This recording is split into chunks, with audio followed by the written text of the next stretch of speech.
Good morning, and welcome to Simply Brilliant. I am Phil Brilliant, and it is Tuesday morning, May 12th. Check the calendar. I got it right. Hopefully, you all are doing well. It's going to be 70 degrees today. It appears we are on that upward swing of above average temperatures between now and Memorial Day, it looks like. And then we'll see what happens because if today's May 12th, that means we only have what, 18, 19 days, 20 days until June. We're getting closer. And remember, June means that it is my birthday month, and I do accept any gifts you would like to provide. So, a couple of things I want to cover this morning. One, I do want to continue to thank Beach Radio. I'm having a really good time on the radio. That's Sunday mornings at 9 a.m. on Beach Radio. If you go to mybeachradio.com or you go to the Beach Radio app, you can listen live. Actually, I take that back. I do pre-record these shows. I'm actually better that way. I think that way I can, keep it clean, edit out those things I shouldn't say. But this past Sunday morning, which you can find the recording either on Simply Brilliant's Facebook page or on beachradio.com under the show category. And remember, it's Sunday morning. And I did have Marina Papanikolaou on for Mother's Day. She is the CEO of the Greater Toms River Chamber of Commerce. We had a good interview. I also did break down what is going on at Clifton Avenue. It appears remediation has started for the removal of asbestos contaminated soils. It's in the report. It is clear. So Daniel Rodrick, Jonathan Penny, John Mealy, got up in front of the public and said, there's nothing to see here. The samples are clean, but yet there's a huge remediation project going on. And in the report prepared by Pannoni Associates, the engineer for Toms River Township, it says there is asbestos contaminated material. You can't doubt facts. You can't question facts. And at some point in time, I hope Daniel Rodrick and his administration realizes it's better to be transparent, easy for me to say, and accountable for that information than to try to have a cover up or to try to, skate the truth. Just be honest. At the same time, I think you should be kind. These are people either A, were elected by Toms River Township, by the voters, or are employed by Toms River Township, and they are paid for by our tax dollars. We pay taxes, it goes into the budget revenue, and it pays their salaries. In this administration, there is zero respect for anybody. There is zero kindness. And if you want to call me out on your pages, your puppet pages, your fake pages, whatever you want to do, you can go ahead and do it. I don't say inappropriate words to you. I state facts. I find out the facts. I put them out there. I question your accountability to what's going on, and I try to promote transparency, whether I do it on Simply Brilliant, whether I do it on Toms River Residents for Transparency, whether I do it on Toms River Residents Uniting Everyone. These are the pages, or my personal page. You know it's me. It's me. Confess. It's me. Sometimes I don't write everything. Sometimes I don't post everything because I need help. I do have a job and I got to do that job, and I think I do it well, but I need to work hard to put a roof over my head and to support my family, just like everybody else. But I try to do it with a little respect, even though you want to beat me up. And I got thick skin. I'll take it. I'll get pissed off some days and I'll give it back to you and basically say, I don't deserve this. I know now I'm getting beaten up because I'm running for county committee in Ocean County, in Toms River, in District 46. If you live in District 46 and you're a Republican, I would like your vote. What does county committee mean? It means A, I get to vote for the Ocean County Republican chairperson. I get that vote if I win. And B, in Toms River Township, in the event that a council person cannot complete their duties on council, I get a vote to send 3 names to council for them to choose. That's Ocean County Committee. I don't get to set policy. I don't get to pass ordinances. I don't get to set resolutions. That's what it is. It's those names of people you know on the bottom of the ballot. You should vote. Voting is November 2nd. Early voting starts May 26th, which is a week and a half away. So I've just started talking about respect. So there's an article that was put out in the Toms River Times online. It's on the Jersey Shore online. A very good writer from the Toms River Times, Stephanie Fogan. And I apologize again, Stephanie. I am lousy with last names, and I'm probably butchering it again. But a fantastic young woman who writes for them, does great articles. She wrote this article. It is shooting guns and doing shots planned at Ocean County site. It has to do with Mark Mutter, who got up at the last council meeting. If you weren't there in person, you didn't get to see the whole thing because it was cut off when the feed was cut. But Mark Mutter has been around a long time, a former councilman, a former mayor for a term, a former Toms River and Dover Township clerk, been around a long time, got up and basically said the council should be aware and should pay attention when this liquor license comes forward because, not for nothing, you're mixing guns and alcohol, and maybe that's not a good idea.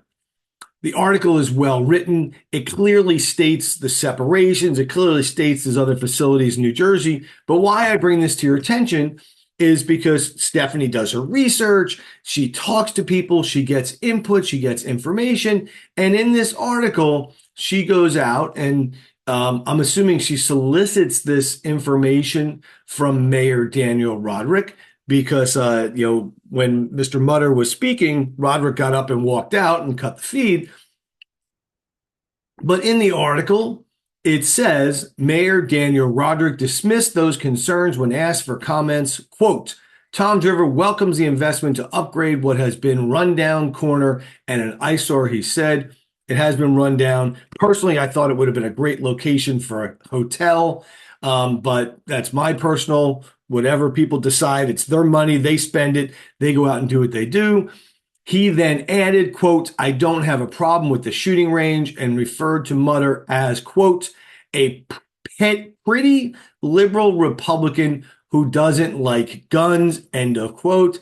He then goes on to say, when asked specifically about the combination of alcohol and firearms, Rodrick says, quote, you have my comments. Stop trying to drag me into something with a has-been, referring to Mutter, who never will be. Was that necessary? Was that appropriate? Come on. We got to get better than this. And if this is what the mayor is saying, and I know people are like, oh, well, this is the way Trump speaks. There is no comparison between Donald Trump and Daniel Rodrick. Stop right there. Stop there. Okay? Daniel Rodrick doesn't get anything done. Daniel Rodrick is no comparison.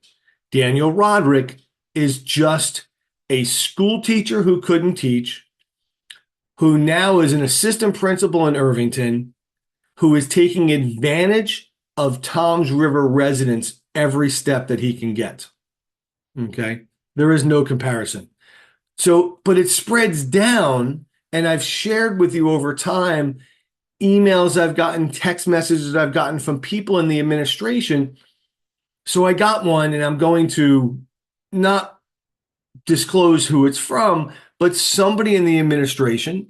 And in this email, which, by the way, I did not send an email to them. I did not provoke anything. They're responding to a post they saw on social media. They're responding from their personal email account. And it says, you are, this is a quote, you are and always will be a clown. If you were really about transparency and fairness, you would look into past council members' abuse of their position for personal gain. Enjoy your meaningless life. This was necessary. This was required. This was how a Toms River public employee paid for by the Toms River tax dollars, which I pay my taxes, emails a constituent, a member of that community, and disrespects them. I call that out. Not going to tell you who it is. That doesn't make it necessary and important, but I think it is unfortunate that that's the way they think they need to speak. Okay. On the Toms River Township website, and I want to show you because it's important, because people have asked me this question. So if you go to the Toms River Township website, which is right here, here's the website. You go to departments, you click on finance, you get this page. On this page, here are all the budgets, and here's the budget that was introduced. This is the 2026 budget on the agenda for tomorrow night. Here's financial statements, here's audits, and here's debt statements. All 2025 numbers are up now. I can't tell when they were posted, but they're now up. So I did a quick evaluation of the budget as it's looking. I'll talk about that in 1 second, but really looked at the financial statement. As much as I tell you I'm not an attorney, I am not an accountant, but I've owned a company for the past 33 years. I've looked at enough financial statements. I've looked at enough numbers. I have enough friends who are accountants to say, hey, this is what I'm seeing. Is there something here that doesn't necessarily make sense? Okay, is there something here that possibly should be questioned? Is there something here that I should be alarmed about? So this is what I came up with. And I want you to, if you can, take notes on this because I'm assuming that we're going to see, because we saw it on the agenda, an audit presentation by the Toms River Township independent auditor. And by the way, don't get excited. They're not going to tell you any surprises. They're not going to tell you Toms River is failing. They're not going to tell you Toms River is booming. They're not going to tell you that the mayor is stealing from you or that he's the best thing since sliced bread. Auditors look at the facts. They look at the numbers. And remember, they're looking at reports prepared to them by Toms River. So when it's an independent audit, it's an independent audit of the numbers Toms River gives them. It's not them coming in and going from January 1st to December 31st and looking at the numbers. So 99% of audits come through and look good. When you have Enron situations, you just can't hide the numbers. But, so what jumped out at me? So a couple things, I want to hit upon a few of them. In the audit, there is a huge jump from $500,000 in 2024 to $3.2 million of deferred charges for special emergency authorizations. Okay, what is this and why does it matter? It's essentially pushing costs into future budgets as opposed to paying them now. So, basically $500,000 in 2024 of deferred charges for special emergency authorizations. Not sure what that is. But in 2025, $3.2 million. And the audit specifically states that the costs will need to be raised in successive budgets. So you're going to need to find that money in successive budgets. Why does it concern us? What's the difference? There's $2.7 million in difference. Why? Were these operating expenses? And if they are, why are they being deferred? And is the township using like a funky accounting to avoid tax increases? A very important question to ask. $1.3 million in judgment and litigation costs. It's a jump of $1.3 million. 0 in 2024, 1.3 million in 2025. What lawsuits and settlements were caused? Were these employment cases, tax appeals, Oprah claims, police matters? What were they? And could these costs have been avoided? Was there one sudden judgment? We deserve to know, and we don't deserve to know that it should say, oh, under the Mohill administration, under the Kelleher administration, they did X, Y, Z, we had to pay it out. Those are usually accrued going forward, so you know they're going to happen. Did a judgment come out higher? It happens. Mayor Kelleher, Mayor Hill, the former administrations are not in office. They don't have to justify what happens today. Daniel Rodrick and his administration does. Extremely large appropriation reserves, unspent money in the budget. Ending in 2025, 8.4 million of this additional reserve. Okay. It made municipal services, landfill expenses, recreation, gas and diesel. Why this matters? Huge reserves indicate over budgeting. Projects not completed, and we know that because Daniel Rodrick has not completed one project. Delayed services, kicking the can down the road, or inflated appropriations to artificially make it look like there's financial cushions. Ask the question, why were these estimates so off? Were the services reduced, delayed, or canceled? Did residents fail to receive the services they thought they were going to get? Like possibly snow plowing roads on time. And the last one I wanted to highlight is $763,000 in canceled grant receivables and $1 million in cancellation of grant appropriations. Canceled grants weren't used, projects were abandoned, deadlines were missed, anticipated reimbursements were never received. Why? Why were they canceled? Why were funding opportunities not received? Why were projects delayed? Easy, simple questions that Toms River residents deserve the answer to. Those are all questions to be asked tomorrow night when the auditor presents the audit as it's written on the budget. And guess what? If Daniel Rodrick is watching me right now, these questions are going to be asked and the answers should be available.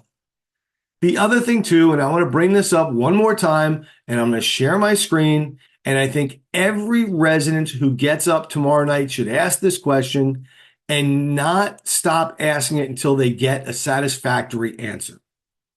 Okay? I think I've shared the right screen. Yes. Salaries and wages. Look at this number. I can't. $13,825,090.69. Last year it was $390,000. What this budget has done is taken all of the salary and wages from different departments. See, it goes right through, except for law has their own, different budgets. Let's go here. Here's housing maintenance. Let's find where's recreation. Here's recreation. Remember I said recreation didn't spend all their money? He did this and he funneled it all up into this one number. So you have no idea what that number represents. You have no idea, did the budgets go up in those different departments for salaries and wages? Are the budgets going down? If they are going up or down, why? Who are the individuals getting more money? Who are the individuals getting less money? Why is this a big jumbled number? And I will tell you right now, and I'm putting myself on the record, if the Toms River Council doesn't have a breakdown Of the $13.8 million, they should not approve this budget. They are taking financial, fiscal responsibility that this budget is true and accurate. And if you don't have what's behind door number one, you should vote no. And I'm not telling anybody how to vote. I have no control over anybody in Toms River. I don't even have control of my house, trust me. This needs to be questioned. This is concerning to me. Simply brilliant. I'm here every Tuesday and Thursday morning. I try my best to get information out to you. I hope you appreciate it. Sunday mornings, 9 o'clock, I am on My Beach Radio. I'm on Beach Radio. You can find the call letters if you go to beachradio.com. You can find the app on your Google or App Store, Beach Radio. This Sunday morning at 9 o'clock, I'm joined by Paul Hulse, who is the CEO of Just Believe, a nonprofit organization that helps people who are unhoused to get humanity, to feel human again. Helps people who are in crisis. Excited to have Paul join me. Again, if you have a simply brilliant moment, something that's happened to you, positive, a story, a family story, anything, email that to me at simplybrilliant.tomsriver@gmail.com, and I will share it on the air. Questions, comments, anything you have about me to reach me, simplybrilliant.tomsriver@gmail.com. Thank you. Enjoy the beautiful sunny day here in Toms River.